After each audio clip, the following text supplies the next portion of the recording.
और इस वक्त एक बड़ी खबर आपको दे रहे हैं पाकिस्तान और इमरान खान के हवाले से। इमरान खान को राहत नहीं मिली है। जी हां, इमरान खान को नहीं मिली है राहत। इमरान खान को 8 दिनों के रिमांड में भेजा गया है।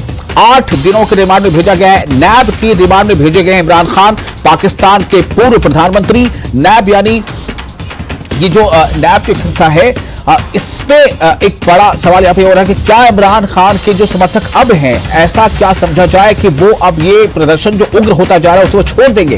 नैब के रिमांड में भेजे गए इमरान खान, नैब की रिमांड में भेजे गए और 8 दिनों की रिमांड उनको दी गई है। 8 दिनों की रिमांड में रहेंगे। अब 17 मई को दोबारा पेशी होगी। तो सवाल अब ये है कि इतने दिनों में किस तरह से वहां की स्थितियां जो है वो क्या रंग रूप लेंगी, किस तरह से स्थितियां बनेंगी या और बिगड़ेंगी। क्योंकि इस खबर जो है उसके मुताबिक जो वहां प्रधानमंत्री शहबाज शरीफ उन्होंने एक इमरजेंसी मीटिंग बुलाई है कैबिनेट की। तो कई बातें हैं जो इस वक्त जेर गौर हैं। नैब ने 8 दिनों की कस्टडी में भेज दिया है इमरान खान को और इमरान खान को कहीं से राहत मिलती नजर नहीं आ रही है। इस वक्त एक और बड़ी खबर, खान की गिरफ्तारी के बाद पाकिस्तान बिल्कुल दहक उठा है और कहीं से भी राहत की खबर ना तो इमरान खान के लिए है बल्कि उनके जो सपोर्टर्स हैं वो लगातार इसके खिलाफ प्रदर्शन कर रहे हैं और ये प्रदर्शन का सिलसिला बहुत ही ज्यादा उग्र होता जा रहा है। खबरें यह भी है कि प्रदर्शनकारियों की तरफ से कुछ जगहों पर फायरिंग भी हुई है, यानी जो प्रदर्शनकारी हैं उनके हाथों में हथियार हैं, वो फायरिंग भी कर रहे हैं। और हमारे साथ दोस्तों फोन लाइन पर जुड़ चुके हैं न्यूज 18 JKLH के सीनियर एडिटर तजिंदर सिंह सोडी। तजिंदर जी, ये जो स्थितियां लगातार तब्दील हो रही हैं और पहले इस्लामाबाद हाई कोर्ट से फिर सुप्रीम कोर्ट से इमरान खान को लगातार जो है वो झटके पे झटके मिलते चले जा रहे हैं, ऐसे में जो उनके सपोर्टर्स हैं उनका प्रदर्शन क्या रंग लेगा और कितना बड़ा अब ये चैलेंज बन गया है पाकिस्तान हुकूमत के लिए स्थिति पर काबू पाना? देखिए विशाल, पाकिस्तान का जो हालात अभी बने हुए हैं, ऐसा लग रहा है कि पाकिस्तान का प्रेजेंट और फ्यूचर दोनों अंधकार में हैं। अभी हमारे जो इन्वेस्टिगेटिंग एडिटर हैं मनोज गुप्ता, उनकी भी एक एक्सक्लूसिव इनपुट आया है जिसमें ये लग रहा है कि क्या पाकिस्तान गवर्नमेंट के पास अब जो सिर्फ ऑप्शन बची है वो ये है कि क्या वो पाकिस्तान में इमरजेंसी लगाएंगे। जिस तरह से हालात बने हुए हैं, पाकिस्तान एक सिविल वॉर के कगार पे है। जिस तरह आप देख रहे हैं कई लोगों की मौत हो चुकी है क्योंकि कई जगहों पर इंटरनेट बंद है, तो एग्जैक्ट आंकड़ा सामने नहीं आ रहा।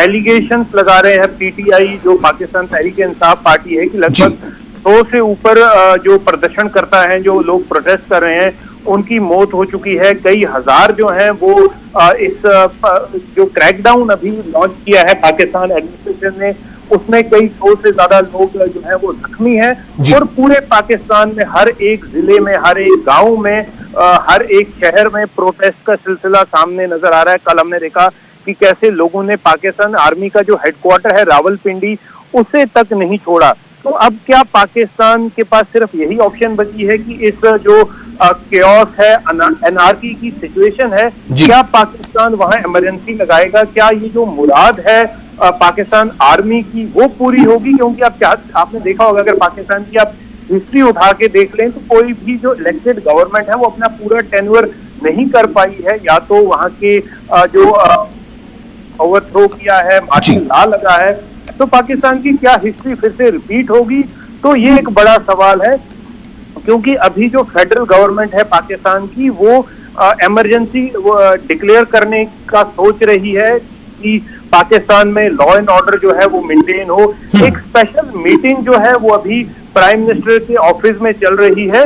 और क्या पाकिस्तानी मिलिट्री को पाकिस्तान की कमान फिर से या तो सरकार खुद देगी या पाकिस्तान मिलिट्री को खुद आगे आके पाकिस्तान का जो इस वक्त बिगड़ता हुआ लॉ एंड ऑर्डर सिचुएशन है, जो लोगों की मौत हो रही है, जिस तरह से एनआरकी फैली हुई है, तो क्या पाकिस्तान मिलिट्री फिर से मार्शल लॉ लगाएगी?